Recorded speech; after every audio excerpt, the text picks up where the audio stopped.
Hi everyone, welcome to another video, and in today's review we're looking at Kingdom ULTRA MAGNUS. Now when this one got announced for the Kingdom line of figures, it was definitely highly anticipated because a lot of people wanted to see what improvements there would be on the Siege version of Magnus, which, don't get me wrong, was already a very good figure, but not without its issues. So I'm pleased to say that there have been some improvements on this figure, but there's also some disappointments which we'll cover during the course of the video. But as always, let's just start by taking a look at the packaging. As with all the Kingdom packaging, we get a really nice piece of artwork on the side and wrapped around to the front. This wraparound art really is an improvement on the other Earthrise and Siege packaging. We've got Magnus in his robot mode there, and then we've got this awesome bit of artwork showing him in his car transporter big rig mode. Turn it around to the rear, we've got some product photos showing Ultra Magnus there in his full robot mode. He transforms in 21 steps to the white Optimus Prime mode, which again transforms in 12 steps into the white truck, and then to get the full car transporter, that's a further 16 steps. Turn it around to this side, we've got that really good piece of Kingdom artwork as usual, and then just on the top there you can see that it's WFC K20 is the release number for this wave. In terms of accessories, he comes with a collector's card as usual. This time it's Megatron. If we peel it back, it's that version. I've now got two of these, so if anybody's after this one in particular, please let me know in the comments. We can always do a swap or something like that. And of course he comes with an instruction manual, and this one is quite substantial because there's a lot of transformation involved around the various steps. But enough about the packaging and the accessories, let's take a look at the figure. And here we are with Magnus in his robot mode, and if I was to start by holding the robot from here, you would agree that it looks very reminiscent of his first appearance in the original 80s movie, and then of course in season 3 and the start of season 4. Very nice job. This whole section is new here on the shoulders, so that's a new sculpt. The arms are a new sculpt. The head is also a new sculpt, and the chest is a new sculpt, as well as this waist section here. We still have the same arms at the bottom, and we've still got some grey pieces here, unfortunately. We've also got new missiles, and on the back of the head we've actually got some light piping as well, but you can't really see it very well. It does take quite a bit of light to actually get the eyes to glow, but nevertheless a vast improvement on the head. Very nice indeed. In terms of paint here, whereas this used to be plastic on the Siege version, this is now painted, and then these missiles are painted at the front. It's only when we go like this and we move to the legs that you can see that this figure does still have some issues. New wheels, very nice as well, and the painted. You'll know that one of my pet hates is non-painted wheels. Nice sculpt work on the tyres as well, so that's a good level of detail there. I believe this side section is slightly redone from the Siege version, but from what I can tell, the rest of the legs are exactly the same as the Siege version. We've still got the chunky boy look going on. We've still got massive legs with the robot mode, just with armour clipped onto the sides. In terms of articulation, we have got a full rotation at the shoulder there. The bicep does a full 360 rotation. You can hinge the arms out to there. There's a rotation at the wrist. Head is on a ball joint, so you've got a full 360 rotation of the head. You can tilt left and right ever so slightly and look up and down ever so slightly. Waist, there is a waist rotation. And that will do the full 360 if you want it to. And in terms of the legs are on a ratchet joint. Very stiff ratchet joint as well. Don't kick back very far, but they can kick all the way forward. Kick out to about there. The knee bend is okay, not brilliant, and of course we do get that awesome ankle pivot that we get with the figures of this level. All in all, a very nice figure, but there are some disappointments, especially in terms of the lower half, as you can see. But it's still a good figure. You'll notice there's an Autobot symbol missing there. Could have done with having a decal on there. I don't know why they've done that. And also, one thing I've noticed about the silhouette, these missiles are not level with the tops of his arms. They're slightly higher, but one thing you can do to mitigate that is if you just take them off and just turn them around. Pop this one on this side.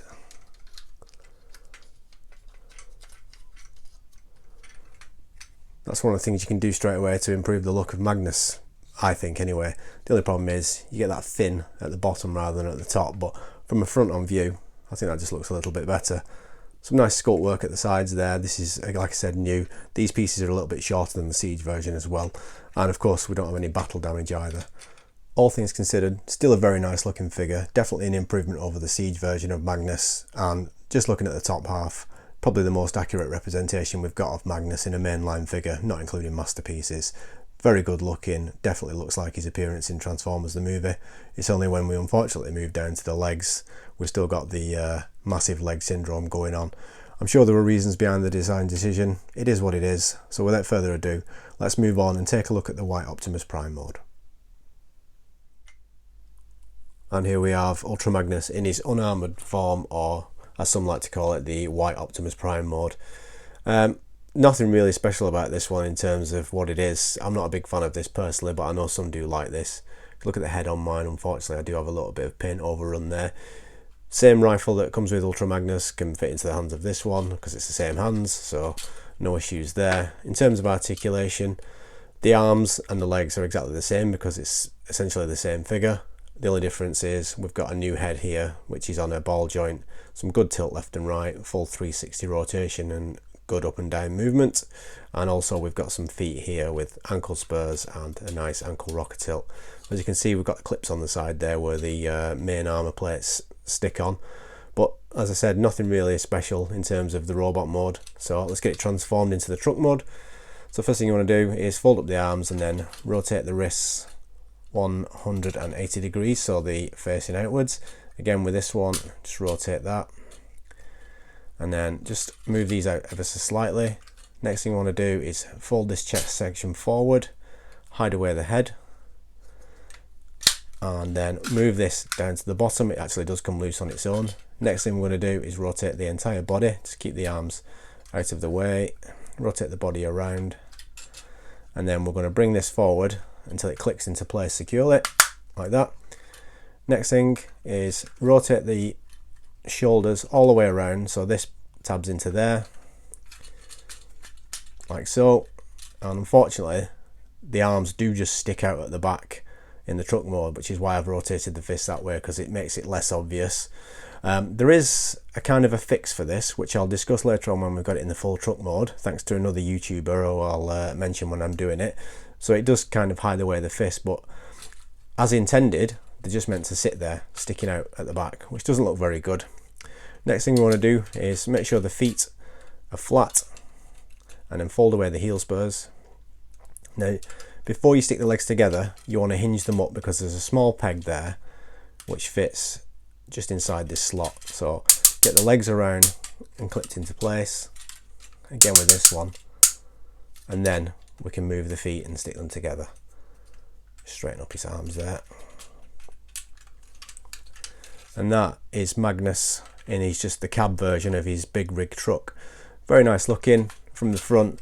Definitely has a big rig feel to it. It looks a little bit like the truck from Terminator 2, the breakdown truck that's chasing him through the floodplains. Different than Optimus Prime, which I think is a good thing in terms of the front of the truck. It's only when we come sideways and we look at this, you just got the arms just poking out the back here, which looks pretty stupid, to be honest with you. A little bit lazy. They could have done a better job, I think, in hiding that. And unfortunately, the trailer doesn't come far enough to hide it. You have to do your own fix, which I'll mention in a little bit. But let's get the trailer assembled and clipped on, and we'll have a look at the full truck mode. And here we are with Ultra Magnus fully transformed into his alt mode, which is supposed to be a car transporter. And upon first glance, it does actually look alright. It's only on closer inspection where we start to see the issues and the criticisms come in.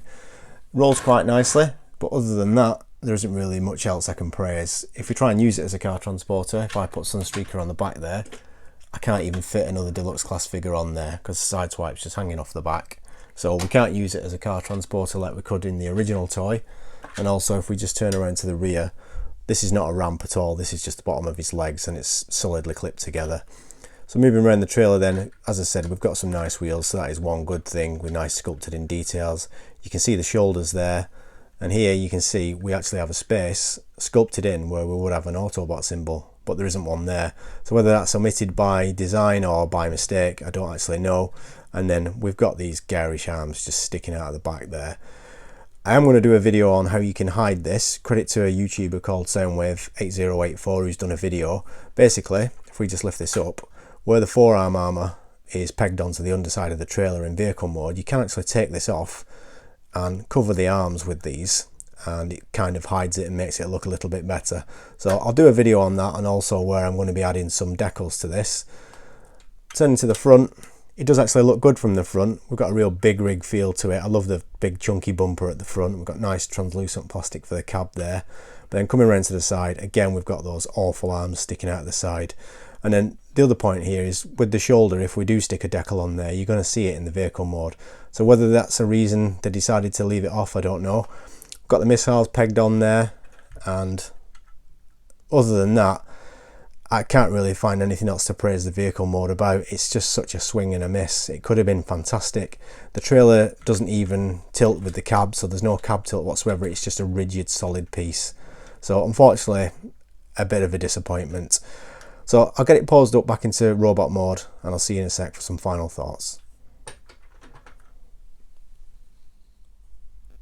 Some final thoughts then.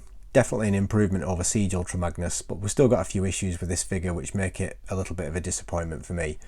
From the waist upwards, the robot mode's absolutely spot on. I like what they've done with the head, and I think it's very reminiscent of his G1 appearance, but unfortunately when we get down to the legs, we can still see the same issues from the Siege figure carried over to this one. In terms of the vehicle mode, from the front, it looks absolutely fantastic. Real big rig looking cab attached to the front, but the fact that it's all one piece and there's no trailer and cab tilt is a little bit of a disappointment. Also disappointing is the fact that you can't actually use it as a car transporter. You can fit one deluxe figure on the back and that's it. But the biggest disappointment in vehicle mode is of course those arms sticking out the back of the cab. I am going to be doing a follow-up video to this one where I use the forearm armour to hide those arms. I'll leave a link in that video back to this review. If you enjoyed this review, remember to give it a thumbs up. Let me know that you enjoyed it. If you didn't like it, rather than give it a thumbs down, just head to the comment section, leave me a comment, let me know what you didn't like, how you think I could do any better. I always welcome any criticism on my videos. If you're not subscribed to the channel, make sure you hit the subscribe button and press the bell notification so you'll get notified when I upload new videos. Coming up next on the channel, we've got Studio Series Hot Rod, Studio Series Jazz and Cup, and I've also just picked up Siege Omega Supreme, so I'm looking forward to getting that one unboxed and reviewed as well. I'll leave it there. All that's left to say is thank you ever so much for watching as always, and I hope to see you in the next video. Cheers.